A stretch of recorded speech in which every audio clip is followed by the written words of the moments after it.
Welcome, welcome, welcome. How's everybody doing? Hope you are doing well. My name is Andrew Kuhn with Focus Compounding, on air live with Geoff Gannon. Geoff, how's it going today? It's going very well, Andrew. How's it going with you? It's going great. We hope it's going great with everybody else as well. If this is the first time you're tuning in with us, thank you so much for joining us. Be sure to check out all of our content that we push out into the investing universe. The best way to do that is to follow me on X, formerly known as Twitter, at Focused Compound.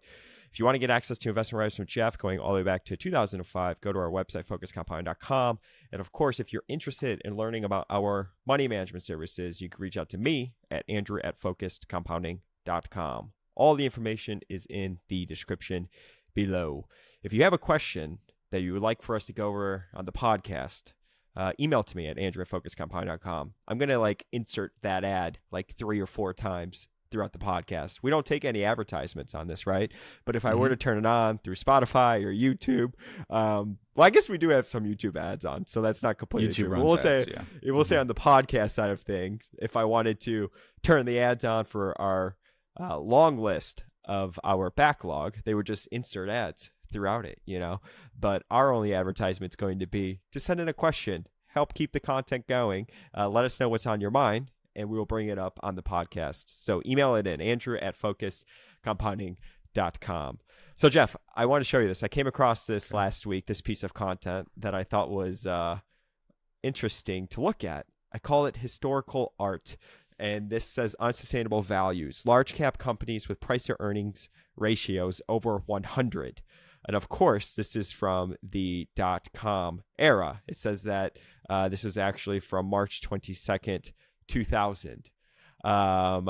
Pretty interesting. The thing that stood out to me that's just crazy, I was talking about NVIDIA being super overvalued and everything. And, it probably is, right? But when you compare it to what some of these other stocks look like, Yahoo at 623 times earnings. That's just insane, right? Do any of these names, do you recognize any of them? Obviously, you talk about Cisco a lot on here. I'm sure you recognize Oracle. There's a few of them, though, like JDS, Uniphase. Yeah. Not familiar with that. Nortel Networks, not familiar with that. But every other one, I would say. What do you think about that? It is remarkable how high the PE was even 10 years later for some of them. Now, some of them also had growth slow a lot from what they expected. Both those things happened. So Cisco became not a growth company. It was a growth company for maybe another 10 years. And then after that, not really a big grower. Yeah, there was certainly a lot more in the very big cap things back then. We've talked a little bit about that, about how there was a real disconnect with the big cap ones being so expensive. And there's actually a lot of value in small cap and all sorts of other old economy things back then. So it was definitely a large company and technology, media, telecom type bubble. Yeah. I look at this and I see Yahoo, right? And I instantly think of Mark Cuban. Why do I think of Mark Cuban? Because obviously he I think he still owns some of the Dallas Mavericks. He's on Twitter a lot, always tweeting about a lot of different things, seems to be into the whole sensationalism sort of stuff. And I think about, Yahoo purchased his company, broadcast.com or broadcast.net, whatever it was, and they used their stock to buy the company. Now, what he did was brilliant, was he collared it off, so he hedged it away, right? But you talk about a lottery ticket, and of course he started a business and everything, so it's not complete luck, but a company that's trading at 623 times earnings, buying you, and then I guess, I don't know, being smart enough, I guess you got to say he was smart, because there's a lot of people that lost a lot during the .com era, right? It's crazy. That's got to be the biggest, I don't know, just craziness. And it's funny because I saw a Snowflake, an article about Snowflake recently that said that they purchased a company for $1 billion when they were only doing $1 million in ARR. It's crazy you hear about valuations like that. It's insane. Yeah, we talked about Ted Turner, I think, and we've also talked about John Malone, and they both sold their companies, sort of around that period, and did not get out the way that Mark Cuban did, but they were kind of locked up because they agreed to be on the board and everything and couldn't do that.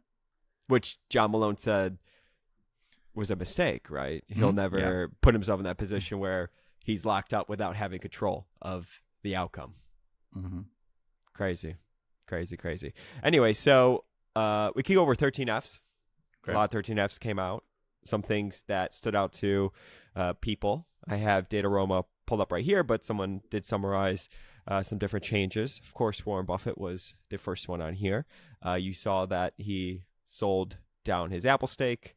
One thing that stood out to me was ULTA, as somebody purchased. Now, this is a retailer, so and the size of it, we'll go by it not being Buffett. Let's see, ULTA Beauty right here. But company that has no debt, 12.5 times earnings, EV to free cash flow, 16.6 times.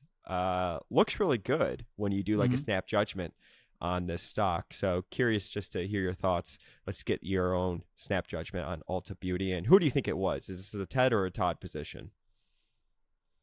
Oh, that's a good question. I hadn't really thought about that. It sounds on the face of it, I guess, a bit more like a Ted than a Todd. But I don't know. I'm not really sure, actually. It's close enough that I can't rule out either one. What do you think? I would say probably Ted. Yeah. Because Todd tends to focus more on insurance, financial stuff like that. Yeah. And we know Ted's bought some retail things before. So one thing that stood out to me is this is such a small position. I don't know if you have it there for Berkshire as a percentage of their portfolio, but the actual value of how much they own, we're talking, if you look at the dollar column there, how big all their purchases are. Yeah. So what does that say? 266 million. Yeah. And what percentage type position does it show that as? 10 basis points on the entire portfolio. I mean, it's way down the portfolio and they have to buy a few $100 million. So that gives you some idea of the size issues that they have. This isn't a small company, right? It's what's the market cap on 15 billion, right? 15 billion. Yeah. I also don't know a lot about what's happening with online with the TikTok, Instagram, all those sorts of things and the influence that it's having on beauty products. That's something that I really don't know a lot about, but it's certainly happening. It's kind of like competing with Kylie Jenner. I remember when she sold her brand, right? I remember reading like a Forbes article that she had 15 employees or just nothing. And it sold for whatever, like $1 billion or something crazy like that. That's the power of like influencer marketing that you see. So I do think that's going to be a trend for like Coca-Cola, all of these legacy businesses that have been around for a long time. They're going to have to compete differently because you have guys like Mr. Beast doing his own Feastables, or Logan Paul doing his own energy drink. All these celebrities that have these huge followings, they could just post a tweet or post it on Instagram or whatever and do that for free. And millions of their followers will support them and want, their products. It's incredible that way. Yeah. Now I wouldn't worry about it if you're selling, if you're a legacy chocolate bar or soda or something like that. But for anxiety driven things, so for things that have to do with, let's say, exercise, all right, let's say beauty, luxury products. Are you talking like anxiety, like as in self-image? Social anxiety, comparing yourself to other people. Okay. Yeah. That's what I think that social media is very good at. And so it's very important. And that kind of thing has always been very important anyway for luxury brands, right? We may not know what a particular watch is or handbag or whatever, but some famous person being photographed with it is worth a lot of money to those companies. And now you have the same sorts of things in other things, like I said, that are apparent in people's appearance is what I mean, really. Either how they ULTA looks like it's down year to date, but I kind of like it here at this level. 12.5 times earnings. Gross margins are pretty stable. It looks like, this stock for a long time was, crushed it. What's the long-term returns on this sucker? It's got to be pretty good, I imagine, right? So let's go to the performance. You could look up 5-year. Well, you have it right up here. 10-year CAGR, 14.88%. 5-year, 3%. Total return has just been incredible. Yeah, and with a So end point there that's not very expensive, right? What do we see, 8 times EBITDA or something, a very normal sort of price at the end. So that's mm-hmm, through growth in the earnings, obviously. mm-hmm, mm-hmm. Yeah, interesting. What else stood out to you on Buffett's 13F that came out? I mean, it's funny. You think about 266 million, right? And Mm-hmm. I know Pershing Square, Bill Ackman had a similar size actually position in Nike. It was like 200 something million. And I was wondering, I mean, who knows? Maybe they just started buying ULTA and that's why it showed up being tiny. Mm-hmm. Maybe they've been buying since or whatever, right? That's why these things are, I don't know. I don't want to say noise, but it's a good place to look for value, but you just can't put too much stock in it because who knows, right? There is definitely a lag. But someone like Buffett and Pershing, people that make such few trades or investments, it could be a good place to start, right? Oh no, everyone at Berkshire, it's a good one to look at because they're likely to hold it for a while. They may Yeah. reverse themselves on some things, just like Bill I just Ackman see might. people talking about like Druckenmiller and David Tepper and those guys 13Fs, and I'm like, those Right. things probably change so much. Who knows, right? Mm-hmm. Especially if the stock's volatile or if there's any macro overlay of what they're doing, Mm-hmm. Um, yeah, I wouldn't say that like Michael Burry or something is the best one for looking at their positions. Berkshire is much better that way. And is a small position for them could be, maybe it has to be small. For you, you could make it a big one if you wanted to. There's no limit to how much ULTA you can buy if it's a $15 billion company. But there's some limit to them without affecting the price, So they may only be able to buy a few hundred million a quarter or something.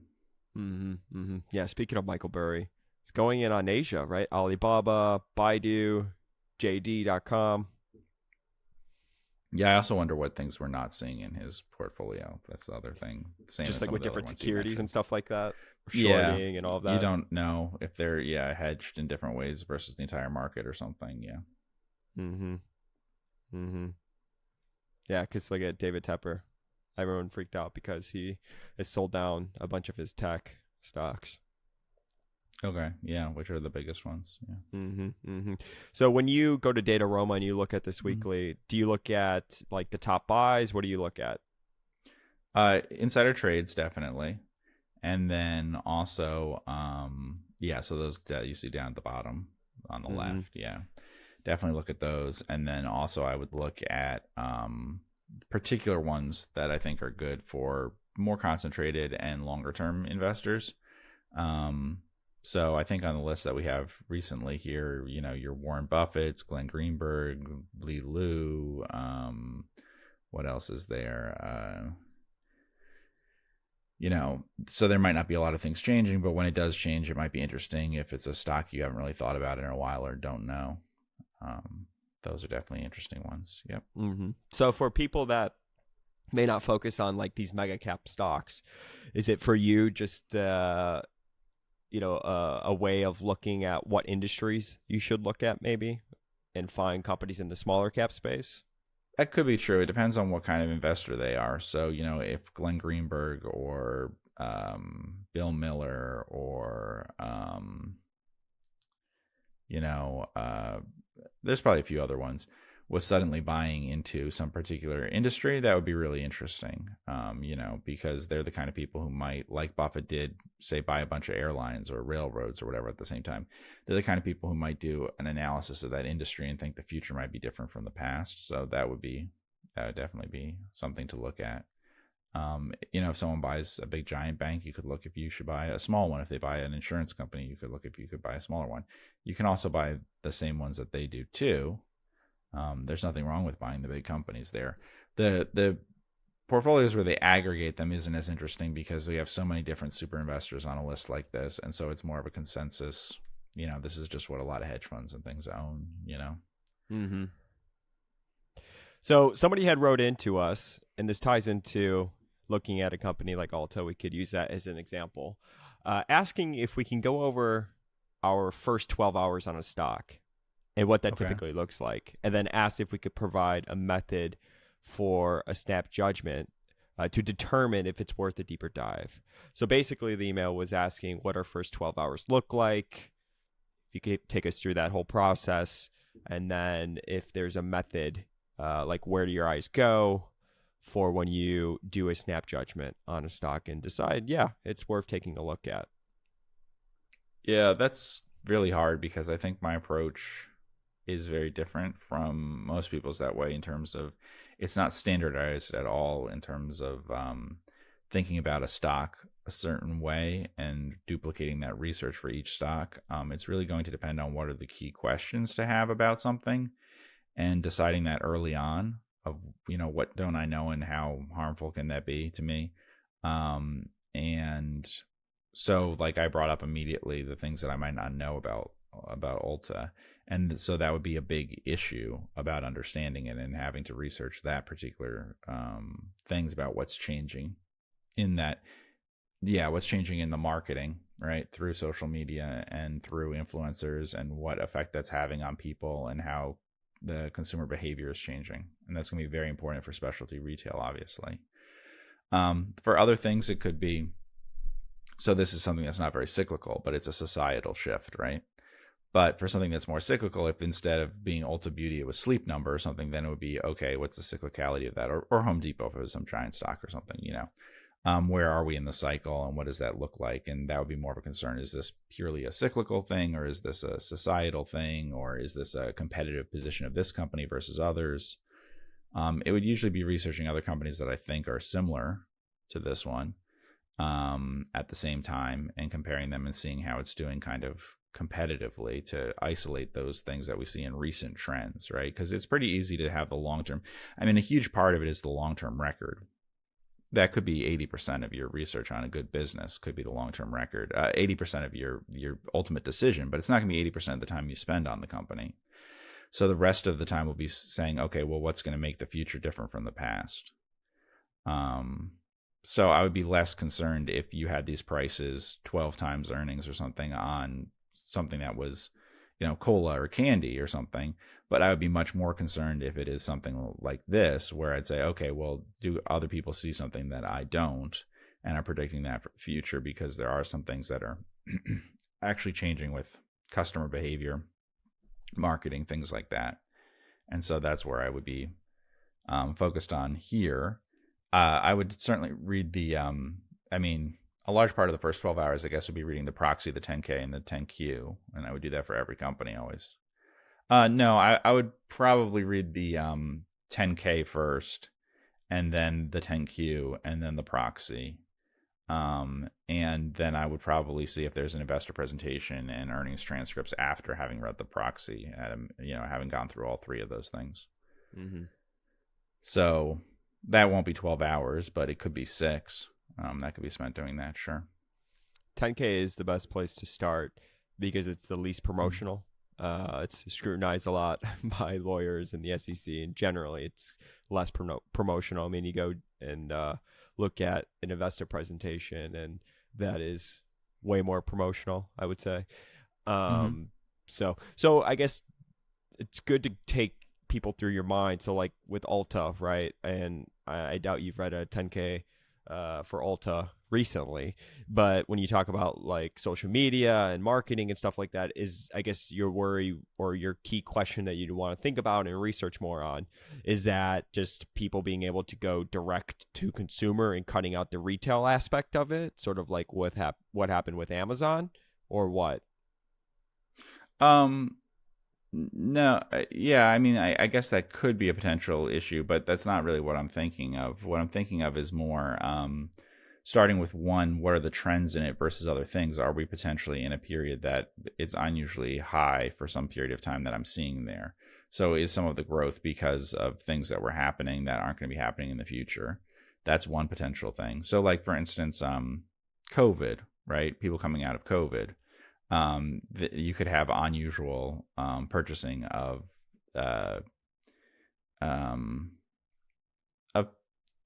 high public visibility things suddenly, the same way you could have a change in ticket sales to live events or something, right? People were locked down for COVID. They weren't able to do those things. It could cause a jump in results for a period of time, pull forward demand, all those sorts of things. So you'd be very worried about that. What you don't want to do is buy at like an all-time high in terms of profits or something that actually includes things that have been pulled forward. So you think that it's doing particularly well and it's going to now do worse after that. It's easier if you have something that's at a cyclical low or that isn't favorable in terms of the societal trend lately, because then you can say, okay, well, then I can look forward and I'm not putting a high multiple on something that, this is not a high multiple on this stock, but I'm not saying, oh, the results are good and know that they're not likely to be a top for it, right? And then the other thing is, changes in consumer behavior. And then you'd have to research kind of what they sell versus what others sell and how they do that and how diversified it is and all of those sorts of things. And that would be things that would be in the 10K. But also investor presentations would be helpful with that, and transcripts would be helpful. A lot of that kind of stuff is more product mix and degree of diversification in different things versus competitors. That's kind of why you read the investor presentation, and especially the transcripts, because a lot of times there's not enough detail on that in the 10K. Mm-hmm. I like listening to or reading the transcripts of 2 or 3 competitors just to hear what everyone is saying. A lot of times the same analyst will be on the call if they're covering the industry, but it's a good way just to get a good grasp on the narrative, the industry. You learn a lot about the companies through doing that. And then you could see who's doing, maybe a different strategy or who's playing their hand better than the other. And you could quickly kind of figure that out. But it's a good way to learn about an industry. It's just 2 to 3 different companies, 4 different companies, right? So for the overview for this one, what does it say for the business description, basically? Operates as a specialty beauty retailer in the United States. The company offers branded and private label beauty products, including cosmetics, fragrance, hair care, skincare, bath and body products, professional hair products, and salon styling tools through its ULTA beauty stores, shop-in-shops, ULTA.com website, and its mobile applications. Yeah. So even then, there are other companies that you could obviously find as peers. I'm sure there's sites online that try to generate publicly traded peers, but there's also some things that might be somewhat peers that aren't publicly traded. I think Sephora is owned by LVMH, maybe. Okay. I think, and then they have partnerships with certain retailers where they're kind of store in store or attached to them or something. But I think that's right, and so it wouldn't give you a lot of detail on that. And then Sally Beauty is not really a very, I guess it's a comp for part of it. Yeah. So I think about it, Sally is like being hair, like you're going to get your hair cut, like that sort of stuff. Like, okay. I guess stuff. I think of it as, like what you would supply dye to salons and people running their own business that way initially. And then I think it sells to the general public as a result of that. But I don't know if that's exactly the history of that company, but that's kind of always how I thought of it, is like salon supply. Yeah. So, and then you just have to do a lot of scuttlebutt and talking to people and figuring things out that way to see what the differences are. Especially retail is pretty tough usually. And then especially retail in an area that I don't understand anything about is really, really tough. So yeah. It's tough when you have to judge the societal trends too, right? I mean, compare that to, I guess, Coca-Cola or different companies. I don't know. It is tough, especially with fashion, right? Yeah, but stuff. I mean, that's why I mentioned Ted, I guess, because he had bought into a department store when it was a tough time for them and everything. And so I'm sure a lot of that was capital allocation and everything, but it was also having to evaluate some of those trends and how bad that would get and whether some things would stabilize that way. But it's hard. It's the comparison I always give is like, look, at one time, Best Buy and Bed Bath & Beyond were both category killers in similar positions. One of them went on to be perfectly fine as a stock in a business, and one of them did not. And it isn't always that easy when you're first starting that period to know which way trends are going, because people are pretty down on Best Buy's future there. So whatever happened to Circuit City? Circuit City went out of business. It actually liquidated in a Chapter 7 bankruptcy, right? I think, instead of Chapter 11. Yeah, they were public. Oh, wow. Yeah, around the time of the financial crisis, I guess. They would have been similar to Borders, I think that I honestly think that they ended up in bankruptcy where they liquidated. They didn't just get sold to someone. Restructure.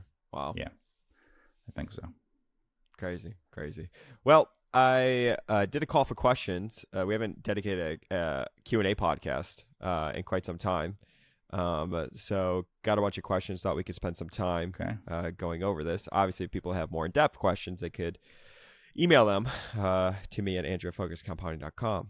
Again, that's andrewfocuscompounding.com. Someone asked, curious about your views on Nike and ULTA. Okay, so interesting. We just went over ULTA. Nike... I'm not that bullish on Nike. I think we've talked about this, right?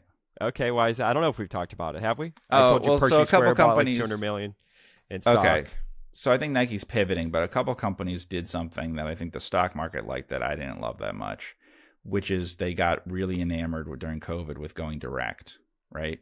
So, we're going to be able to sell all of our stuff direct. And Nike, of course, has these, what do they call? Are they sneakerheads? What do we call these people who collect all the things? Yeah. Okay. So they have some super customers, some whales and stuff. And then they have selling all sorts of things to people who buy a lot fewer shoes, right? And other products too. They sell tons of apparel and all that. But Nike, Under Armour, a few others, as the sporting goods stores and some of the more sporting goods than footwear, but still, that too. These retailers, whether they're mall based or not, had some of them went under, right, and that hurt sales for some of them. And then with COVID and everything, you had this big opportunity to go direct, and that was a big exciting thing for them. And I think they pushed it way too far. And I think the stock was even doing well while they were pushing it too far. And I don't think that was a good strategy long-term for them. So I think you can really overdo it with going direct. These things are helped out a lot by being sold through different channels, and your job is to advertise them and to create a lot of demand for it. But that doesn't mean that you necessarily want to cut everyone out and do that. And then you hurt a lot of your relationships that way. And, that's kind of thing since 2020. That's been my issue with Nike, the direction they were going and what they talked about that way. I wasn't as enamored with, but I'm sure that, it certainly worked for results for a period of time, but I just don't, you could take that to 20% of your business from zero, but I don't know that you want to take it to 100% of your business,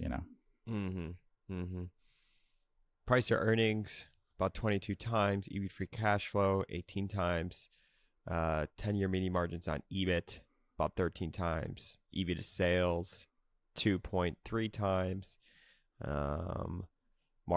Gross margins have been declining over the past 10 years, but pretty stable still, I would say.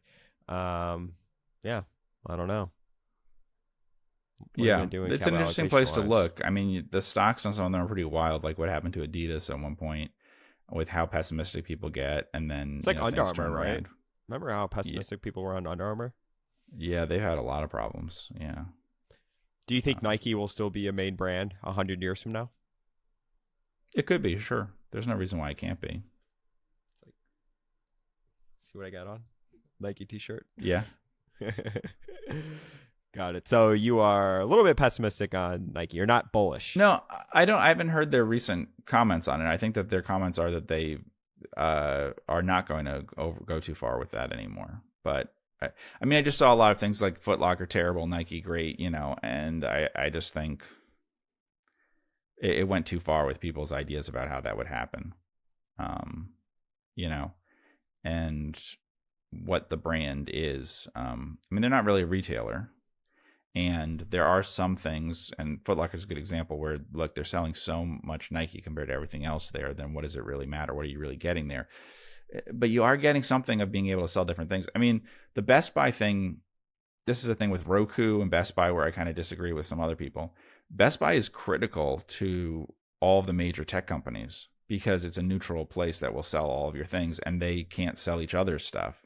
And so the idea that you can just go direct, and the same thing with like where I mentioned Roku, the one thing that it has going for it versus any of these tech things that people think, they're going to use an Amazon Fire thing or Google Android will be running on this smart TV I have or whatever. Well, yeah, but you might want to put something on top of that because in terms of advertising and all of that and the different things that you're going to have on the on your video viewing platform, whatever it is at home, you probably don't want it to be controlled by one company because other companies aren't going to play well with them. So there can be an advantage that way. We talk about that in movies with Sony not having a streaming thing and others having streaming things. It creates conflicts of interest. And there's a reason why you separate the retail function from the brand function in many cases when you have that. Now, for some super luxury brands like LVMH, some of the brands they own, then you can have boutiques in a few places, in 100 boutiques around the world sell all your stuff, and you don't necessarily have to sell that much through department stores and everything. But I think you could go too far with that, and I think they may have. And I think just in general, people have gone too far with liking this idea of going all this way direct when it's a different thing that you do versus what you have in retail. People like to have a few different choices when they buy something. That's always a plus for them. Well said. Let's see. Is buying a company losing money that has never made money but expects to break even soon always a speculation? I mean, I guess it's speculation, but like Buffett would say, all investing is speculating, right? Because, all that matters is the future. Even when you're talking about things like balance sheet, they could do something very stupid with their balance sheet, or they could do something very smart. So you're speculating on capital allocation and all of that. So there's always a speculation no matter what when you're investing. And even though we look at all these past historical things, there's always the forward-looking thing. So I don't know that it's always just an unintelligent gamble or something. It could be an intelligent gamble, an intelligent speculation, and I think that's fine. And I think with some companies now, they could be reporting GAAP losses and have a future that looks good because the underlying economics are good. If they don't make money on like a product economics thing, it's kind of tough. One that's a good example of this for me always have been Carvana, because that's the most borderline kind of example. The product economics were sufficient early on to say, okay, they're improving over time and at some scale they can make money doing this, but it's really iffy, and as opposed to like an Amazon or something in the early days. Amazon actually looked pretty good a little while before they started showing profits. So you could have seen under the hood and liked what you were seeing there. Carvana, it's not like MoviePass or something. It had a business model that made sense if it was big enough.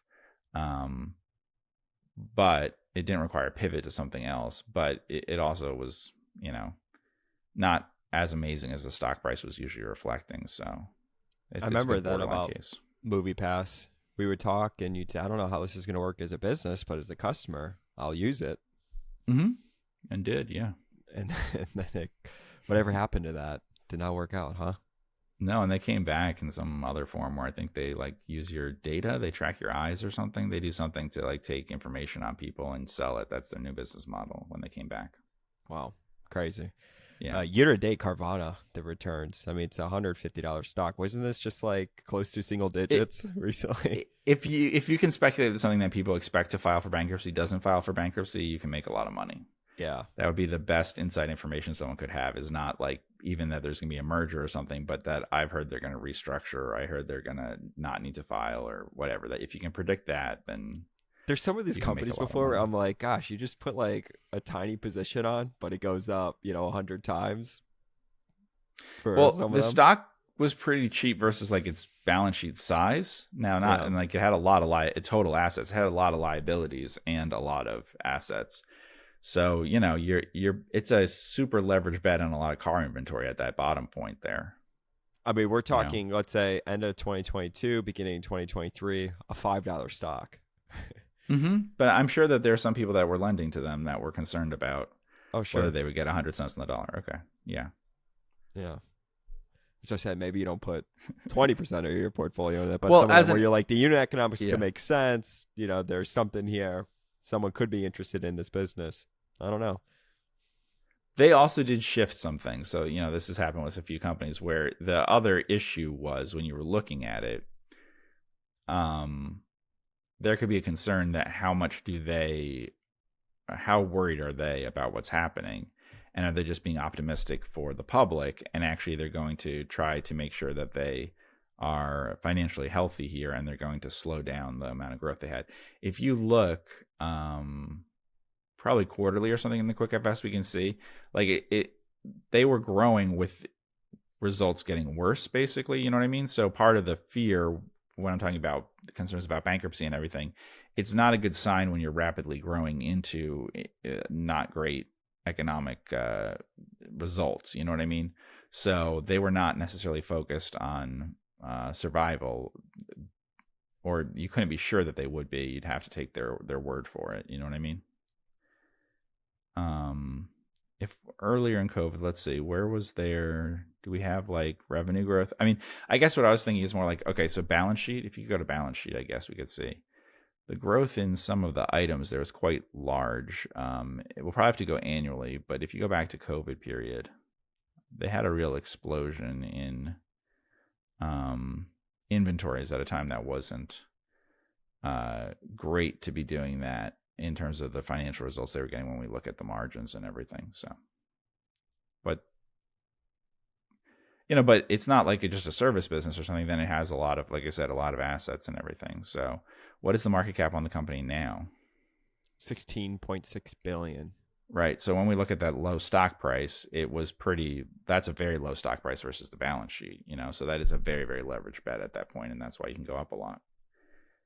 That's something useful people can do. Like just calculate what are current assets, what is the total balance sheet in a per share basis. And that gives you some idea of like the leverage in the business if this survives, because then it has to recover to much higher levels. I know people mostly focus on book value, but could go the other way. Lumber Liquidators, what was once called that, and now it's called LL Flooring Holdings.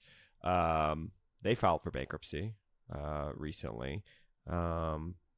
So, and I believe somebody had an offer out to buy the stock at acquire the company at $4 or $5, something like that they turned down. I don't remember Lumber Liquidators' whole history, but didn't they have an issue with where they were sourcing some of their product from? So I think Whitney Tilson had something against them. There was something with formaldehyde in the flooring or something like that. There's some weird shenanigans going on. Yeah. Okay. Yeah.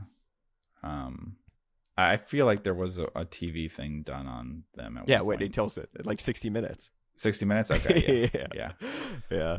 Is that weird when a short seller takes something to 60 Minutes? I don't know. But I mean, if there's your floor is causing cancer or has trace amounts of whatever or high amounts or whatever of stuff that could be dangerous, I guess that's like prime TV for 60 Minutes or whoever it was that took it. But it was one of those shows.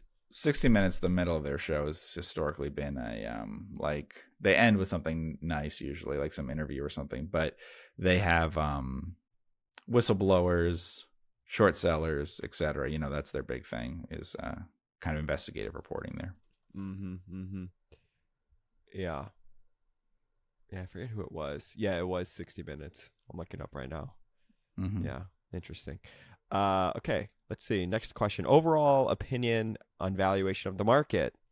SPY X Mag 7, much more reasonable. So take out Mag 7.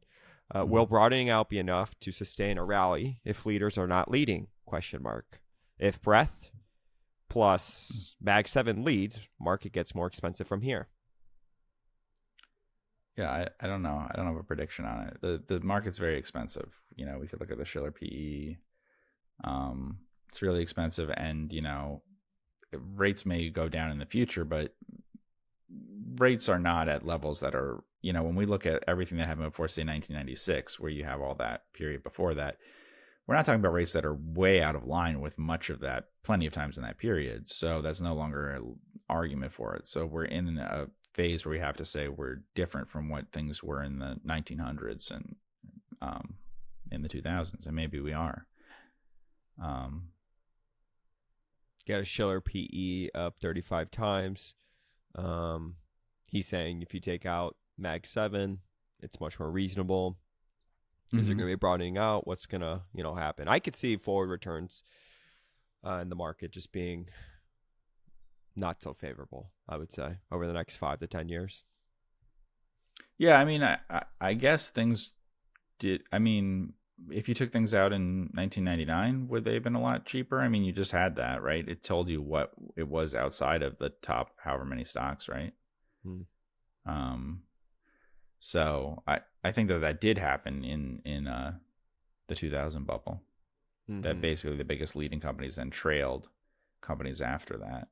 So it kind of did broaden out and stuff, but it broadened out in a decline for the overall market. That was pretty big. Mm-hmm. What do you think about Buffett's buy of SIRI? This is a fascinating one, right? So Sirius now they XM. aren't actually buying Sirius, right? The stock that Berkshire's been buying forever is the one that's going to be folded in the tracking stock. But let's look at, so it's been tightening, I believe. I have trouble remembering the ticker on the other one. It's Liberty Sirius XM, so it'd be LSXMK. Is that right? You'd have to plot it against it for the last year or something. Okay, yeah, that. If you could get that one plotted against it for the last year, you can see what I mean. Okay, so that's a year. Okay, that's good. So in theory, these two stocks, one's a tracking stock and one is the actual stock, Sirius. Explain the tracking stock. Oh, concept. It's impossible to explain. It's a piece of paper that says that it's related to something, that whatever, and then they eventually just fold it into the real company, and so the tracking stocks never last forever. He's gotten rid of all the tracking stocks basically over time. There's almost no tracking stocks left in the United States, but certainly the idea would be, in the case of a merger or whatever, then you would get your value for it. So think of it like a different class of stock or something like that. It's not exactly, but it's meant to track another stock, but there's going to be differences in how much people own of each one, the float of it, the also just things like, people know what Sirius XM ticker symbol SIRI is, and the other thing they don't know. And some people will pick one or the other based on that. And then it's just too complicated. They might feel like, I don't trust this person or whatever. For whatever reasons, tracking stocks often trade at a discount to what they're supposed to be tracking. So these two stocks, for a while, there should have been the idea that they're going to be folded in together. And so they should have quickly moved to the same level. The correct ratio between the two that was announced in the investor presentations and all of that. And then from then on, they should basically track each other. And instead, you've seen that sometimes there's a wider or narrower gap. So part of it is arbitrage of buying that. And we should be careful, because obviously that doesn't mean that someone could be shorting the other thing on the other side. I think that the stock itself is kind of interesting. And so we could look at Sirius from that perspective. But just keep in mind that there's often been a much cheaper way to get the stock, which is to buy this other stock that we just said. What is the ticker of the other stock? We said it is. Okay, don't have it. It's like LSXMK.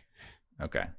So if you were to buy that for much of the past year, at least, it would be a cheaper way, because then when the tracking stock is eliminated, the shares that you would get of Sirius would mean that you had effectively bought the price at a lower price than what was trading at that day. And sometimes it's been kind of significant. There might have been a day where it's a 40% discount or something, like really significant. So I believe Berkshire's always been buying that one. Do you have the data on one? Have they ever bought Sirius? Maybe they have. But presumably what they want, because they've been buying so much, is a lot of Sirius. But what I think they had been buying is, there you go. Which one is up top? Yeah, so Liberty, okay. Yeah, here you go. LSXMK, Liberty, Sirius XM, Series C. Okay, and then they do have Sirius that they've just bought for the first time now, right? Is that right, or no? Have they ever? No. I thought I saw Sirius. Maybe not. Okay. So obviously you could, and if they wanted to get it, added 262%. Right. And the logic behind that would be, now if the price is closed more, and depending on the volume in the two and everything, it might be perfectly fine to be buying that now. Like if I was buying the two just as classes of stock where I was buying one, sometimes you might end up with multiple classes. That's happened to me, where I've owned two different classes of stock in the same company, because on some days it just made sense that there was a discount and it made sense to buy the cheaper one. And then on other days, the other stock was cheaper, or it was just, there was basically no difference, and so you bought it. Wasn't Turning Point Brands like that at one point? Was it? Yeah. Or I thought so. So Berkshire, it's very tight, the relationship usually, but it would make sense that there's no reason why you would buy, because A shares in Berkshire can be converted into B shares, but not the other way around. So it would always make sense to buy A shares if you had enough money to do it. anytime that there's not really much of any gap between them. But if there's a meaningful gap, then it could make sense to just go ahead and buy the B shares right away, And so certainly at some point I bought a bunch of B shares or something. There was more of a discount and it made sense, but that doesn't mean that I would never buy an A share. So that could be why they did it. Let's see. They added to both at the same time. Yeah. Is that right? Not much more to SIRI. They upped so it, how much? I don't know what it was last. How much SIRI do they have now? $376 million. And how much of the other one do they have? $1.5 billion. And they only added a tiny bit. What's the percentage they added to that one? 7%. Okay, so they're obviously buying more serious stock in the last quarter. And if we look back at the chart, that's probably what the change is for, is just price. Because look, could that be right? SIRI is this one down here. Yeah, it could be. Let's click. Well, we're out of date though, so like 3 months isn't going to help us, right? We need like 6 months to see what the real period is for here. Because when would they actually been doing the buying? I'm not sure. But it's just that it might have made sense. We don't know the exact dates they were doing the buying, I guess, on that. I mean, we might on one of the two. I guess tracking stock we wouldn't, because if it doesn't have voting shares, then it's not tracked for SEC purposes. But anyway, we'd have to look. But it could just be that on those days it made sense. They've always wanted exposure, I assume, to just Sirius at the end of the day when this is all over and it's collapsed together. I don't think it's an arbitrage thing where they're shorting one and buying the other. That's always been the one in like Barron's or whatever that talks to you about that. Oh, you can make guaranteed money by doing this arbitrage. But the other way of it is just saying, well, I want Sirius. What's the best way to buy that? Historically, for a while now, at least a year or two, it's made much more sense to buy the tracking stock than to buy Sirius. So there's no reason to buy Sirius, even if you wanted Sirius stock at the end of the day. It's not the security you would actually buy. So that's probably why the change is. They'd been buying. Can you check how long they've been buying the other one for? Because that gives you an idea of how far back. If you click on Data Roma on that actual stock. On SIRI or the other one? The other one. Tracking the other stock. One. There you go. Yeah, so they've been very long time. Yeah. Yeah. Going back to Q2 of 2016 is when they started. And they doubled it around, what's that? 2020, did they start doing it? Is that the big increase? Mm-hmm. Yeah. And they do, and Berkshire does own a bunch of different John Malone companies, right? Yeah. Different Liberty, some other Liberty companies. stuff. Yeah. Mm-hmm. Mm-hmm. And do they own anything else like that isn't called Liberty? Lilac Group A, Liberty Media Corp Series. They also A own Live. Charter, which is effectively also John Malone. Yeah. Charter. So they bought throughout the Malone empire there, and it's the Malone empire is interesting because it's. Who's that? Ted Turner at one point. What is it? No. That one? Atlanta Braves Holdings. Yeah, that was Ted Turner at one point. But that's a tracking stocker spun out from a Liberty company because they had Atlanta Braves in Formula One. Yeah. Look at this Liberty Lilac Group C. So many. Yeah, I mean small position, but still, yeah. Mm-hmm. So we can look at Sirius just as a business, but just understand that they bought different stocks throughout the John Malone empire. And so it may have to do with the fact that the price was more attractive on a particular stock at a particular time. And then volume concerns because they're such a big buyer too. They wouldn't be able to buy the smallest float ones. Mm-hmm. So 11.6 billion market cap, 20.5 billion enterprise value. So this thing has a bunch of debt. Price to earnings 9 times, EV to sales 2.3, EV to EBITDA 7.7, EV to free cash flow 17. Yeah. The really attractive things are the big free cash flow. The free cash flow generation is huge compared to reported results. So even things like EBITDA could be underestimating that. I believe they said that they're going to launch a few satellites in the next few years, but then after that, their CapEx would drop down a huge amount. So their free cash flow will plummet in years where they do a satellite launch, I think. But in other years, it would be lumpy. But in other years, I think it'll be a lot lower, is what they've said. But I'm not following the situation closely. This is a very big company. It's not really the kind of thing we normally buy. They used to buy back way more stock, like 2014 onward, and then they stopped in 2021. Too much debt, I think. But Because if we look there, they went to doing, what did they do? They did dividends. They did a big special dividend, I think, right? 2 years ago. Yeah. Mm-hmm. Okay. 2022. So I mean, on the stock, that would have been, well, the stock today is probably a lot cheaper, but on today's stock or something, it's like a 10% dividend or something in one go. So that's big.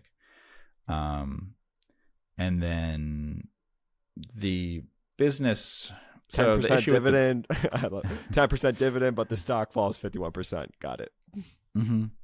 The issue with the business, right? So it's very predictable. Like cash flow from operations is a good one to look at here. If you're seeing that on your screen, very, very predictable. This is the kind of thing you'd want to put a lot of debt on when you have that much cash flow from operations year after year after year. Very stable, like even stable compared to other parts of the business that might look more volatile on a reported basis. And that's what really matters. Obviously, the actual cash at the end of the day, and then maybe taking out the CapEx if you really need to do it for paying your debt. But cash flow from operations is really how you pay your debt. The problem is sort of age for them, right? So the company started out, let's say 20 years ago or something, meaning that it would sign up people who were 40-year-old men, you know. Those are radio listeners, and they have a lot of different music channels and some talk channels and all of that, but that's clear that that's who it was. I don't think that they're bringing in the same number of 40-year-old men now, which is meaning that their average age is going to, you know, for that first cohort is 60-year-old men now. And so that's kind of a problem, you know. That's not a problem from an advertising perspective or something because it's a pay service, but it is a problem from the perspective of like not having scale issues where you have operating leverage working the wrong way if you start to have declining subscriber counts, which is their issue, is declining subscriber counts. It's not like the not having the ability to raise the price a little. So I don't know. Have you used Sirius XM before? You've certainly rented cars or bought a car that probably had it on it for some period of time. Just during the trial periods. That's it. Yeah. But my dad uses it religiously. Mm-hmm. So anytime I get in the car with him, CNBC's going, and I know that's coming from Sirius XM. So yeah, it doesn't have a lot of churn for people who are already subscribers and have been for a long time. It has I'm churn more of for a the initial Bluetooth guy, Spotify and podcasts. That's it. That's their problem, right? So if those people never were a radio listener, the difference I think I don't is even listen to radio in the car. I mean, I did when I, you know, obviously at one point in my life, but now just Bluetooth, Spotify. Went from aux cord to, you know, Bluetooth. Just Spotify and podcasts. That's it. Right. But those are basically the same thing. So Spotify, you're going to listen to a bunch of music that you would then listen to a music channel to hear. So, I mean, they're direct alternatives to each other. And I think it is my concern with it would be, is it a societal thing between those people who grew up listening to radio, not just grew up, but listened to radio while they were of a driving age, basically for a period of time, whether that was driving to work or something is probably the key thing. Were they driving to work and listening to radio and had that habit at one time? And now are we generationally shifted to it? So even though they might talk about with the ages that I just did, oh, our target is middle-aged men or whatever. Okay, is it really middle-aged men, or is it a, say, baby boomer Gen X, you know, especially generational thing, and then sub Gen X, are they really getting enough people? And if it's a generational thing rather than an age thing, that's a big problem. Yeah. Okay, let's see. Assuming we only have value line to work with, do you have a preferred method to determine an insurance company's float? Image for reference. Oh, no, that's pretty hard to do. First of all, determining an insurance company's float, everyone will get a different calculation. I think even where you see the history of Berkshire Hathaway, I think Jacob McDonough wrote some things about that and trying to calculate it, whether versus how Buffett said it in those years and other things. You're not going to get the exact same number. You can get some idea, though, basically on the investment leverage. So do they have investments per share here? I can't read that. That's too small for me, basically. But near the top, do they have anything from that at on Progressive? If you look at the right-hand side of what those things are. I'm looking right now. Let's see. Premiums, earned per share, investments per share, $8.15. Okay, so if you look across that line, if you know what their investment policy is and what is being included in Progressive, in how Value Line is doing that. And here's the tricky part of how Value Line chooses to do that, because you have the same issue sometimes with Value Line with operating earnings and what they mean by that exactly with like EBITDA or something. So sometimes there's a little weirdness with how Value Line does things with certain cash flow things. You have to be careful. If you look at their lists of like highest cash flow per share stocks and things, some of them are totally legitimate and some are a little more questionable. And here you have the same thing, is whether they're including everything. If there's not violent shifts in that, and then it probably is pretty accurate. And ultimately, that's kind of what you need to know, more so than even what their float theoretically is what's their float that they're actually willing to use. And then that gives you an idea.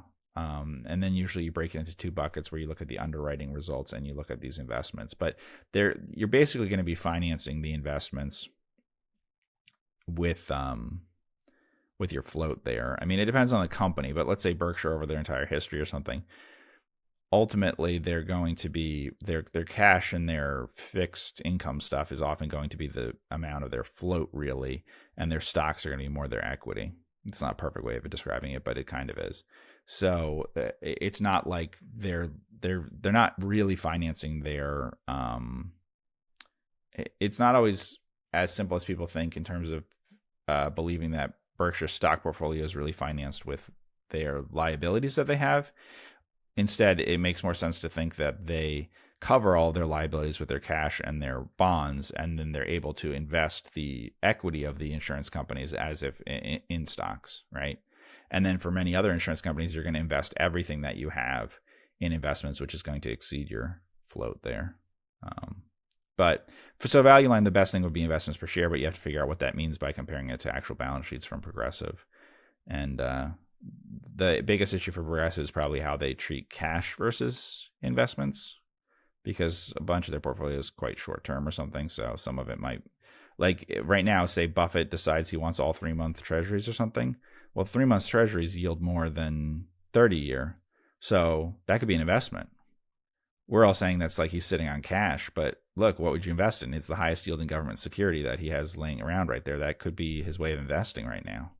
So you have that problem on the short end of the curve. Yeah. And so if they say that's cash and then the 30-year is an investment, then you have a bit of an issue. Somebody asked more about valuations of Mag 7. We already talked about that. So we'll go on to the next one. If you own a very cheap stock like BDL that has no catalyst and have an opportunity to sell that position and replace with something equally cheap but with a catalyst, is Geoff's experience that it's worth doing? Yes, but it's also my experience that you're usually wrong when you think that. Not about the catalyst part. That might be fine. But when you sell something that you understand, you've owned a while or whatever, and think that something else is cheaper that's newer to you, you have to be very careful about that. Usually your judgments about something that's new to you are not as good as your judgments about something that you're quite familiar with for owning for a long period of time. So that's where I would be cautious. But yeah, I agree with that. I don't see a problem with doing that at all. I've certainly sold things that are cheap but don't have a catalyst to buy something that's cheap and does have a catalyst. Would a sum of parts be a good way to value an annuity business? For example, take the fee income the business collects, value it, and then add it in the net asset value, mainly U.S. Treasuries and investment grade corp bonds, or am I missing something here? So I guess the main question, would a sum of the parts be a good way to value an annuity business? The income, the business, and then... I mean, I'm not very good at valuing an annuity business, and it's hard for me from that question to know that I understand the question fully. I guess we could read the second part. For example, take the fee income the business collects, value it, and then add in the net asset value, mainly U.S. Treasuries and investment grade corporate bonds. So I think he's taking the assets and then he's also putting a multiple on the income. Yeah, I don't know. I'm a little worried about that. I have to see the specific stock. Okay. What is your view on geographic differences in multiples? And he says, let's see, comp business in Europe cheaper than in United States, China cheaper than Europe, etc. Fundamentals versus float argument and investment cases based on relisting elsewhere and multiple arbitrage. Yeah, I think that's really good to compare companies in different countries, because often they are quite comparable. And what matters is really just the cap allocation, who's running it, right? And than what the industry is like in that country. Now, in some countries, the industry is not as good or as competitive, or you can't have as much, how do I put it? So Progressive is a better insurance company because Progressive is achieving what it's achieving in the United States, which is a tougher market for insurance. If you had the same thing in another market, you should be worried that someone could come in and really do a number on them. We talked about like your supermarkets in the United States. I would feel better about a supermarket in the United States than a UK supermarket because the industry wasn't as competitive, So there are differences in some places that way about, is this just, are they earning good returns here because it's not as competitive and someone could come in and make it more competitive. But yes, I would say I use that all the time, and you'd be surprised sometimes. Their entire industries were the United States, UK, Japan. Their comps, they have very similar business results, and yet the EBITDA multiples are very different. And, I don't know if it was in the education of a value investor, and Guy Spear wrote about it, or Monish Popra did. But they had said the first thing they do when they find a company here that they like is they will go look and see if they could find a comp overseas or somewhere else, just because of the multiple difference. Yeah, I'd say that's a great thing to look for. Mm-hmm. Yeah. Next question. Have your views on portfolio concentration changed at all as the amount of money you manage, and in particular, the amount of other people's money you manage, has increased? Yeah. I think, so we do a fund and we do managed accounts. I think managed accounts, yeah, that's true. Definitely, that it changes the concentration things. That's not necessarily the amount of money, I guess. It's certain technical things about it. Not just technical, but so people can see what it is that they're buying and selling, right? Then you have complications in terms of maybe fewer things that you could buy sometimes there's some things that are kind of off limits more because maybe it would complicate tax things or it would do whatever, We do things in different currencies, so we don't shy away from that. But you're probably going to end up with a more conventional, more diversified portfolio in something like managed accounts than you are in the fund. So I guess the process of doing that, I don't know. What do you think about that? That I would say it's more true. Diversified. Yeah. Mm-hmm. So, I mean, we're still very heavily concentrated in idiosyncratic and stuff for managed accounts versus any other people normally, but it's not exactly the way that I would run my own money. That's true.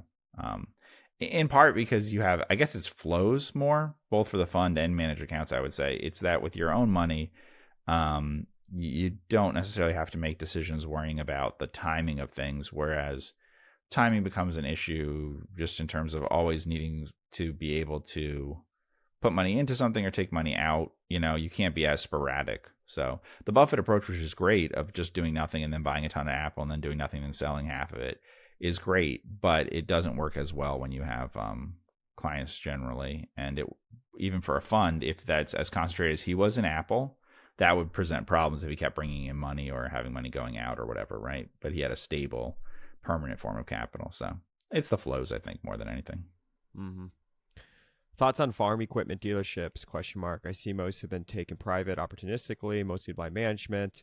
He said, example, Servus, Rocky Mountain dealerships. I see only one publicly traded now. Thoughts on this? I don't know the industry. Yeah, I just don't know the industry, so I can't say. Me neither. If you knew for certain that an elite business were to grow earnings for the next 10 years to about 10 times current, would you still be unwilling to pay a 50 times multiple? No, definitely not. If you had that certainty, right? If you knew it. Yeah, I mean, look, the thing, here's the thing. The problem that I often have with paying that kind of multiple, right, is that you can be very certain about the growth in an industry or the number of people who will need it or the number of units sold or something, but you don't necessarily know who will dominate that industry and whether it'll be highly profitable. So it gets back to Buffett's things about cars and airlines. It's not that we can't predict that 10 years from now there'll be a lot more products sold to be used in AI things. The question is, would we correctly identify NVIDIA versus any other company that it could be, right? We can for now, certainly, But it would be hard to predict that Ford would be overtaken by GM or something. In the early days, you would have said, "Oh, Ford is dominant." I mean, Ford certainly was as dominant the way that Nvidia is dominant, and then that went away. So you'd be right. Ford's dominant now, and 10 years later, they'll be selling a lot more cars. But does Ford lose a lot of market share in that time? And that's fine if your multiple is low. But the problem is that you often have the same stock has a lot of uncertainty about future changes in market share and the price. The closest is something like when we talked about like Celsius or something. Those are the ones that are the closest. They're very small, very small percentage of the overall market. Then it's a question of whether that brand takes off. And there's not all that much harm that others can do to them. But then they get to a point where it's big and it's different. It's different that way. But I also wrote up something on Boston Beer many years ago that's similar. So things like Celsius, Boston Beer, if they're growing much earlier in their history, let's go back 15 years or something with Boston Beer, and maybe 5 years or whenever we're talking about Celsius, almost 5 years, whatever it was. If we go back that far, those are the kinds of things that I could be interested in at even a high multiple. There was a period where, this is many, many years ago, but I didn't buy Netflix, but I did say, look, if I was running some studio or something, the first thing I'd want to do is sell a lot of my shares to take over Netflix at the price that it was at. It was at a much lower price. And so it was an undervalued company, definitely. Because you could see the future of that to get to where it is now.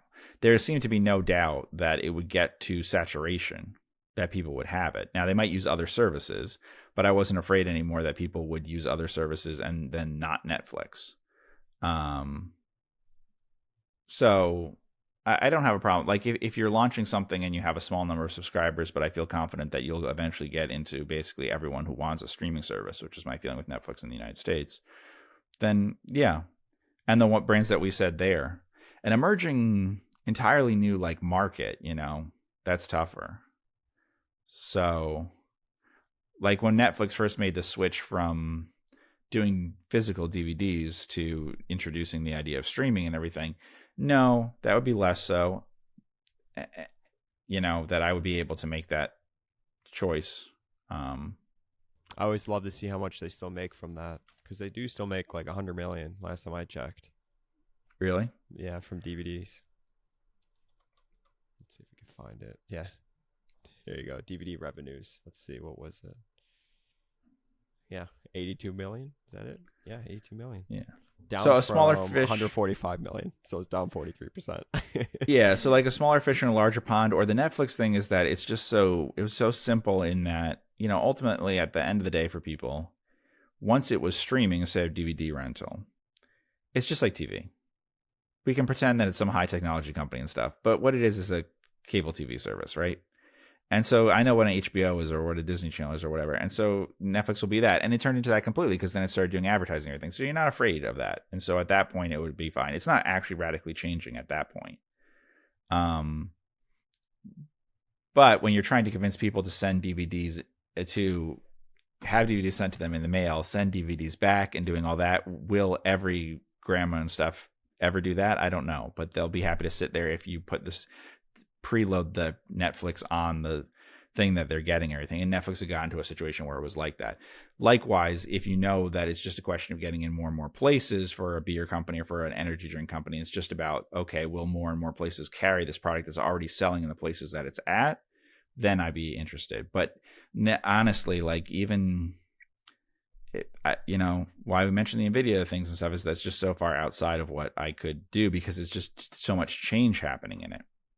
So it actually, to me, is not that certain that it will that there's a lot of appetite for it right now. Yeah, but who will be the leader and will there be changes ever in terms of what people prefer and everything? I don't know that the first place company will be the first place company 10 years from now. And I don't know that there'll be profits in the industry or that there'll be so much competition. So.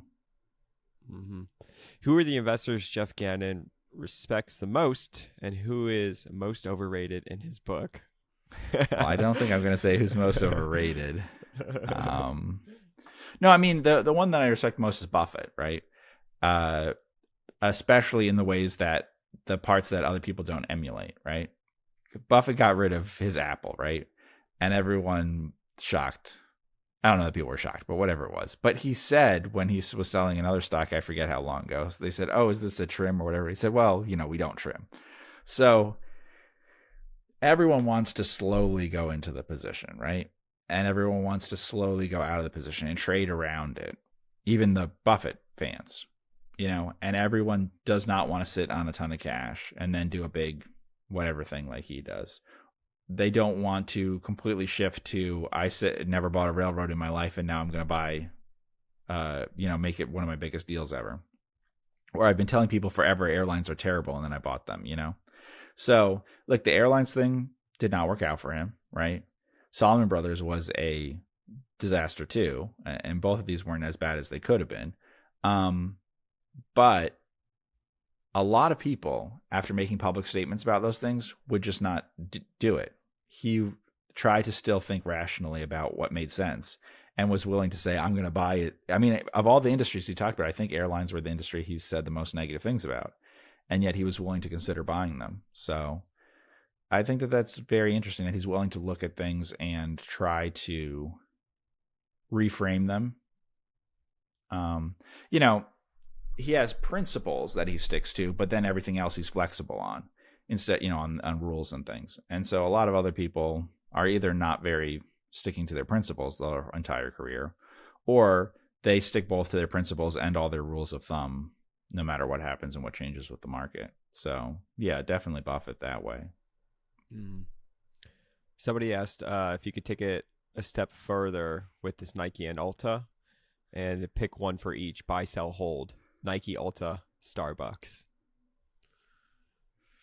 Ooh, so Starbucks got a new CEO this week, which was it Chipotle's CEO. Which is a bad sign.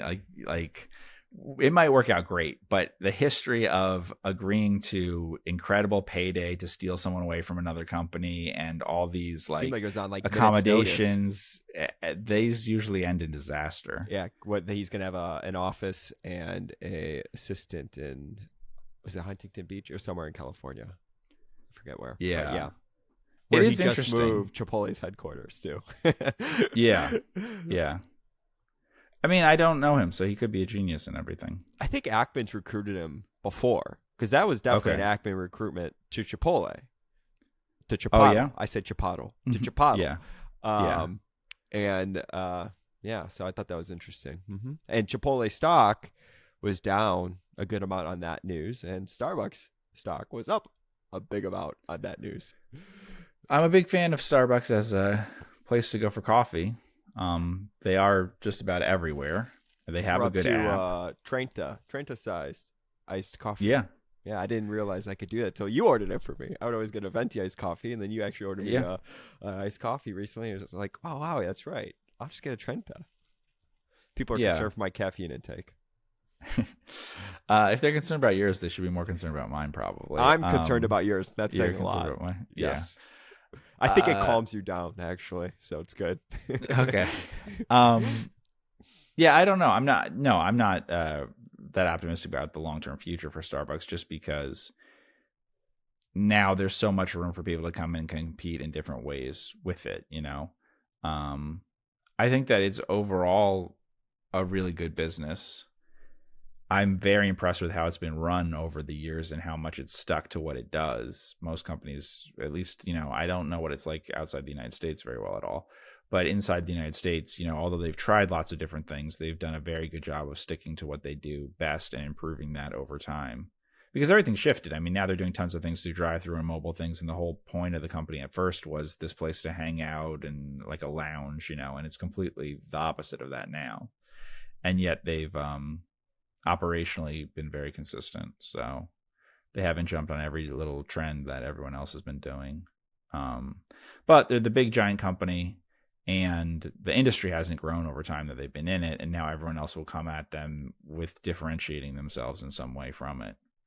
Right? You'll have your Dutch Brothers and your, what other things? I don't know that the McDonald's thing will ever take off, but your different drink things competing with it. I mean, I don't know what their latest problems are, except for, resistance on price, I mean, it is a habit, and so it has this danger that people are going to realize that it's a place where you can economize or basically cut out entirely. One reason why people used to have their, Folgers giant tub of it that they would have at home, or their Sanka or whatever back then, whatever Cheap, brands good were coffee. big, So good. is because it's so much cheaper to do it at home. Yeah. And even though they could say, well, on a black coffee, look, it's not that much. It's not like we have this huge difference on that. No, the most basic thing that you can make at home versus the most basic thing you can buy out someplace. Okay, they're not. If you do the math on it, it's not some huge difference over a month what you're paying at all.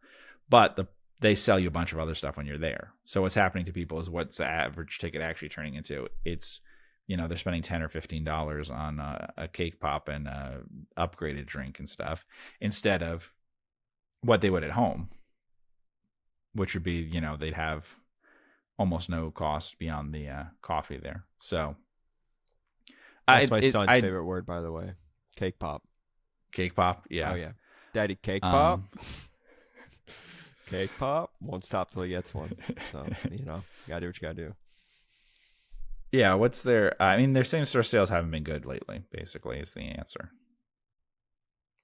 And when we adjust in the United States for real sales and stuff, it's not that amazing. Obviously, I think recently. What buy, sell, hold? Nike, ULTA, Starbucks. Well, what's the price on Starbucks? We are at 26 times earnings, but 3.3 times EV to sales, 2.9 times price to sales. So it is kind of more expensive out of the bunch, I think. Right, because Nike is 21 times, so 2.4, 2.3 times. ULTA is definitely the cheapest. It would be hold. I mean, ULTA is the most appealing from the perspective if you want to make money. The other two, I don't think I'd suggest to people to sell Nike or Starbucks if they owned it. If it's like a 3-year play, I feel like I'm going ULTA to buy. But if this is like 10, 15 years, it's got to be Starbucks or Nike, in my opinion. I mean, would you say the Starbucks and Nike are in the top, let's say, 30 icons, images, yes, whatever that Americans know? Okay, then why would you sell it? I think that's my point. Well, yeah. I think I'm saying if you're going to make the best IRR over like 3 to 5 years, I think ULTA has the potential to do that. But if you're holding 10, 15 years, Nike or Starbucks. Yeah, I won't even say that ULTA won't do better over time or anything, but I would be hesitant to tell people to. It's hard to replace something that has special place in people's minds. So unless it's very expensive or they're going to do something really dumb, and even whatever the recent results were, they seem, certainly Starbucks is making a huge pivot. That can be bad sometimes. So we'll see. When it happens, everyone's excited because they think the pivot will be good, but pivot is bad as often as it's good. So sometimes that's a good time to exit, is when everyone's excited about the new direction. Next question: views on incorporating momentum into buy or sell strategy. Empirical data shows it would likely improve a value investor's returns. Yeah. Has Geoff considered using it in some way, especially to avoid value traps? I have not considered using it in any way. I do think that if there was something that momentum would add to, that yes, what he's saying there is that value and momentum would be good together as compared to some other things that it could be paired up with. So I don't know that momentum will be helpful for everybody, but yeah, it would be helpful in the case of value things. Yeah. It's just an issue of, this is the issue of the, how do you wrap your mind around it here? And this is what I was talking about with Buffett. What are we doing if we're saying that we buy stocks that go up in price?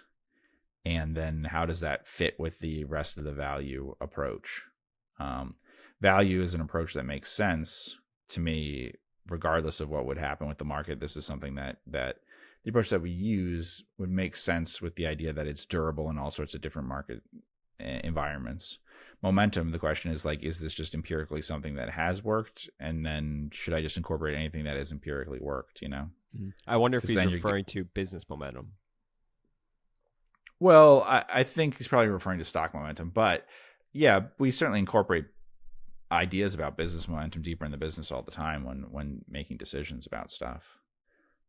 to the best that we can. I think that's critically important. I think that that's what you want to have when you're doing things with value stuff, or just in general. It's the most undervalued part of it, is how things are going to get better for the company that doesn't, the good company that becomes great, or the lousy company that is now things are getting better. It's pretty easy for humans and computers to see, looking at the past, what the situation was, but it's harder for them to then look ahead and say, oh, look at the supply and demand going forward or something, yeah. Would you ever invest in REITs or utilities? How would you value them? I don't know. I don't think that's not technically true, but I've not invested in those things unless it was like a special situation, basically. I've never invested in a regulated utility for its like dividend or predictable results, and I've never invested in a REIT for like its dividend. But I have invested in things that produce power, but aren't a utility effectively, not the way that it's meant here. And I've invested in things that were like in a liquidate or something, but that's about it. So. Any particular insights on CEOs operating outside the headquartered city and the impact on company performance? For example, Starbucks CEO allowing to operate remotely. People are, hung up on that. Yeah. That's often not a good sign, but it's fine. It's a sign that you are desperate. So it's kind of like if you think from you the company's perspective or from the CEO. You know what it's similar to is Dr. Doom is going to now be played by someone who played a different character before and was big with the studio, right? So it's saying what it is a sign of is that they need a savior, right? And so that's why, and so they have this belief about that, and that's usually wrong. That you overblow in your mind how effective this person can be in doing what they need to do, but it's possible. I mean, there's certainly plenty of cases where someone was brought in and it was a key thing that they were brought in and they did great stuff. But how many times was that someone that was kind of brought in and given all this and famous? I mean, Steve Jobs, they did it with, and that worked, right? So Steve Jobs was brought back as a savior for that company and treated that way, certainly. And it worked out. So, I wonder if it's different when it was his baby at one point that he started, Yep. There's a little bit of that with Jamie Dimon. Yeah. When he went to was it called Bank One at the time? Do you remember what it was called? Mm-hmm. So pre the merger with Chase, yeah. So there was a bit of that too. So it's happened before, and those were successful second careers for people. So it's possible. Steve Jobs technically, I guess, was employed and stuff, but not at a company that was making any money, right? And you talk about Next? Yeah. That was his company. Yeah. But it wasn't doing anything. I don't think it was doing as well as Apple, but they were making, I think. Well, Apple was about to go out of business. So, I mean, it wasn't doing well. But I mean, there was no need to steal him away from, I don't think anyone but Apple wanted to steal him. Yeah. It wouldn't have been in demand anywhere else. Mm-hmm. Yeah. I don't know. Stealing from an actual other company that they're already working at. I don't know. Why do you think Steve, when you read the account of like his time at Pixar, it seemed like he was almost a different Steve Jobs with Pixar than he was with Apple? Do you think that's just because Apple, like the level of passion was different, where it seemed like at Pixar he was much more let them take the driver's seat, trust people more, not be crazy?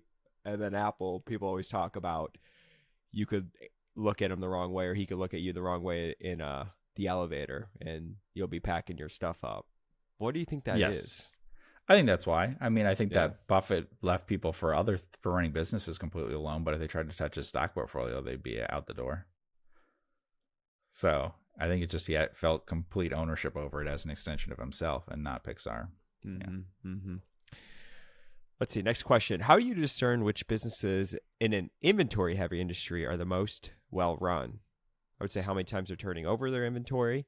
You could tell well-run. You could do like a gross profit to the net tangible assets. That's a stuff good one, like that. Yeah. Right. So one thing is you could plot it if you like doing that kind of stuff. You can see visually. So often in industries, there's going to be a you're going to say that theoretically what's grouped in the industry are not really the exact same business model. And so there's going to tend to be more of a relationship than you expect in terms of higher gross profits on items that turn slower and lower gross profits on items that turn faster, which is predicted by the idea that in capitalism stuff, you're competing on returns on capital, not on like margins or sales or something.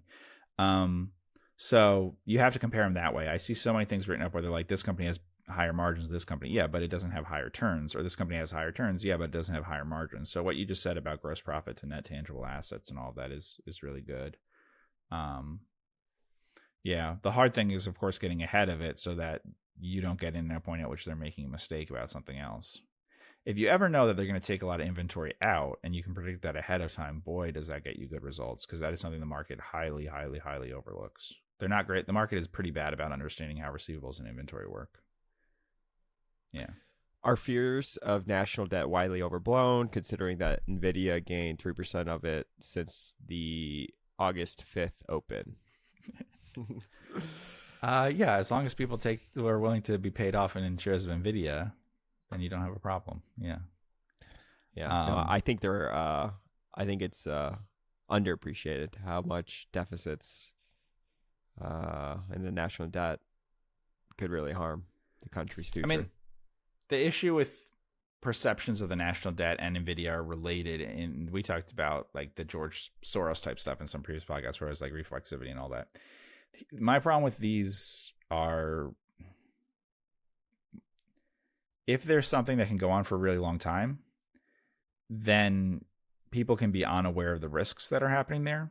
So you could pile up a huge amount of debt and not have a problem for a long period of time. Anyone can do it. A company can do it. An individual household can do it. A government can do it. And it won't affect how it's run up until the point where you decide to do something about it, right? And maybe someone forces you to decide to do something about it. You decide it yourself. But there's no ill effects for a period of time. Just like there's no ill effects to a stock getting wildly overpriced until someone says, oh, I think this is overpriced, starts selling it, and then it changes. It's harder to fix the problem the bigger the problem gets.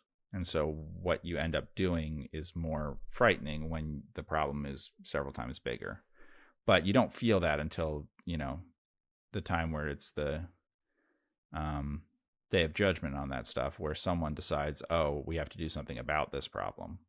But if you have a credit card with a $10,000 limit and you start at zero, it's only when you get to 9,500 that it starts to feel like pain, Mm-hmm.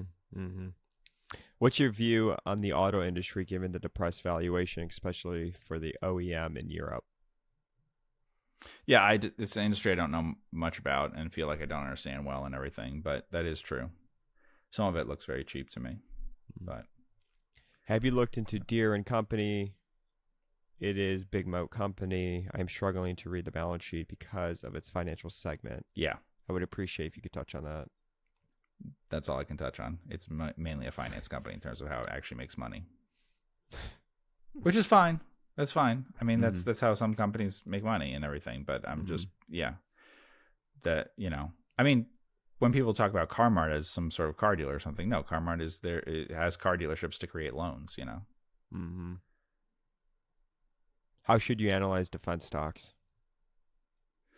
That's a great question. And I don't know the answer to that one either. A lot of them are highly, highly diversified, so it doesn't necessarily matter all that much. So what countries are they in? What countries do those countries have relationships with? What projects have they worked on historically? How much do each of those things add up to? And so just an idea of what that looks like to the overall budget. The truth is, like, a giant defense company isn't necessarily all that hard. I mean, people feel like I can't analyze it, but can you analyze a big mutual fund company? Asset manager? Can you analyze a big ad agency? Can you, like, we get into these companies where, you don't know everything about every little part of it, but most of the projects aren't adding up to that much. And there's only going to be 5 people that they're going to go to 5 firms they're going to go to say, would you like to bid on the next project or something? You know what I mean? So if you have an entrenched position in the military of France or the UK or the United States or whatever, there's only a few that do.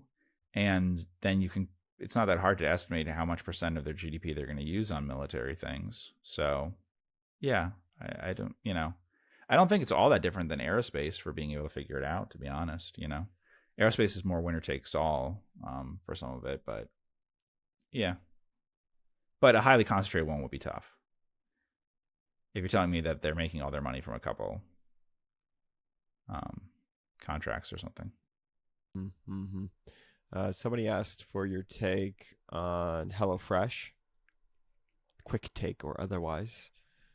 You'll have to give me more of your take because I don't think I understand I'm not the person for the service and stuff, right? So I don't have a take on the business itself, but as a customer, I liked it actually, except for the portion. Okay, so what did you like about it? It was a little too tiny for me. I have a big appetite, but it was nice sending the exact ingredients to use to your house, so you're not wasting ingredients and stuff like that. You get to pick your meals and whatnot.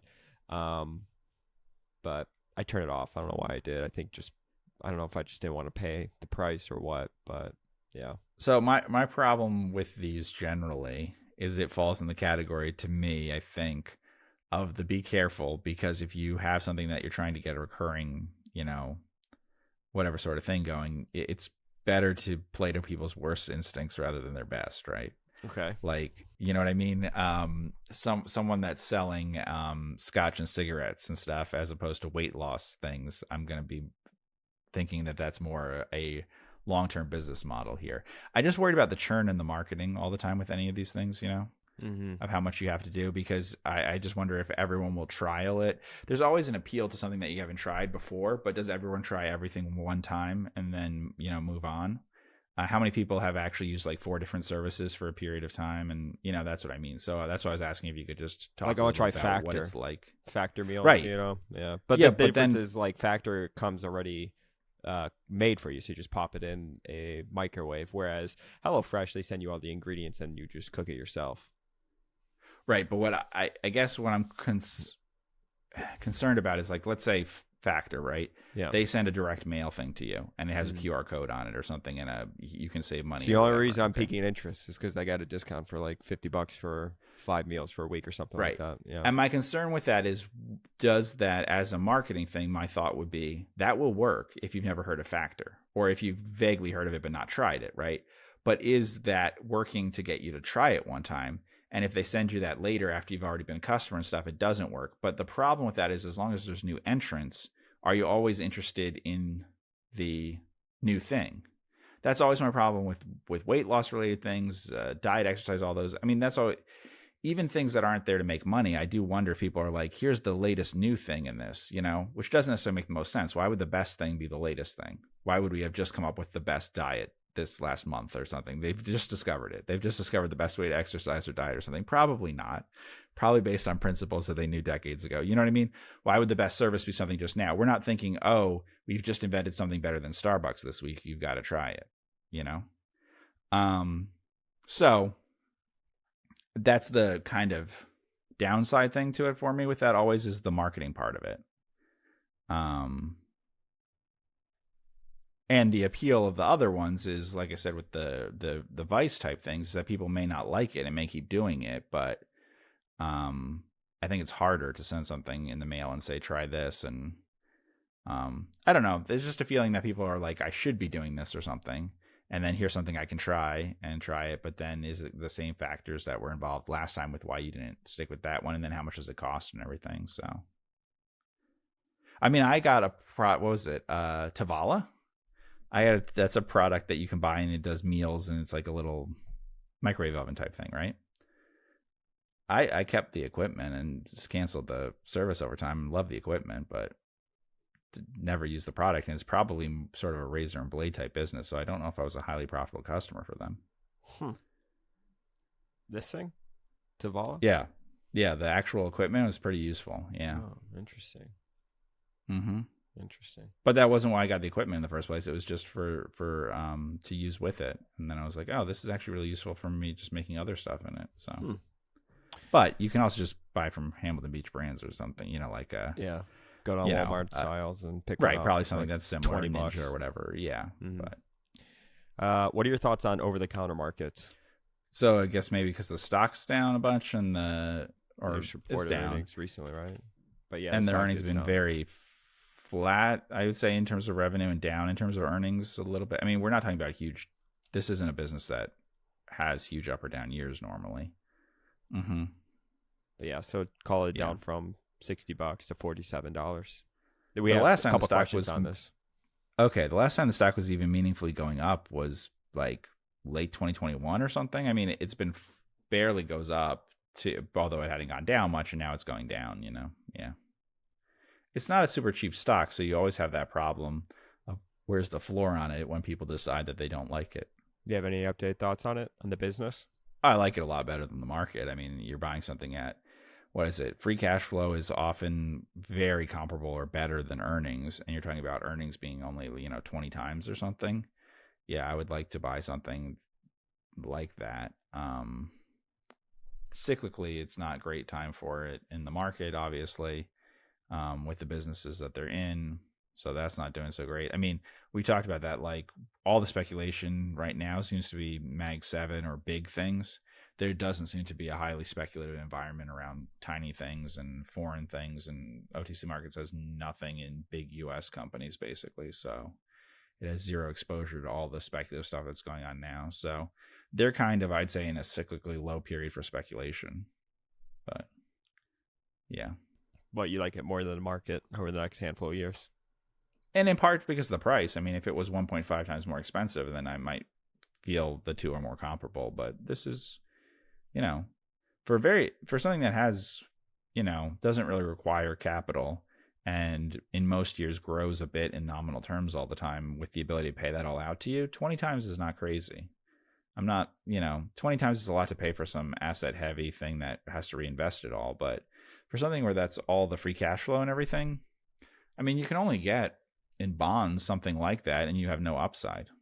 You get a little bit more. I mean, in junk bonds, you get a few 100 basis points more, but you really can't lock in something to own forever, a long duration. Let me own this thing as if it's a 30-year bond or something, and get really good upside beyond just like getting paid this amount out. Now, they don't literally pay it out. I mean, they do some buybacks and dividends in some ways, but and the buybacks really just offset the dilution. They're not really much in the way of buybacks, but in terms of so the cash could sit on the balance sheet, but their cash flow is basically giving you a yield like you could get, as good as you could get in long-term investment bonds. And then you have upside beyond that with the idea that they might grow each year. There's not that many years where they shrank. If we go to the overview, they've only had a few years where they've actually declined, right? In terms of, I guess they've reported maybe they've declined a little bit. I mean, what do they have in terms of an actual down year there, and how big is it that you can find? Are you referring to earnings or revenue? Well, both. I was referring, yeah, but the earnings is trickier because it does depend a little bit on what we're seeing. But let's start with earnings, I guess. Okay, well, I mean, the only thing you haven't had any revenue year over year declines, but you have had earnings declines, 2019, right, and then 2023, but that's basically it. Okay, so let's go with operating profit from in the year where they declined. How did it go from the year before to that year? Okay, so the year that it declined was 2019. Operating profit in 2017 went from 18 million to 20 million, and then fell another 2 million, or 2 million in 2019, down to 18. Back to where it was 2 years before, yeah. Mm-hmm. And then this most recent time they had that happen again, and we don't know when they would be back to the level they were at before, I guess. Yeah, in 2023. Yep.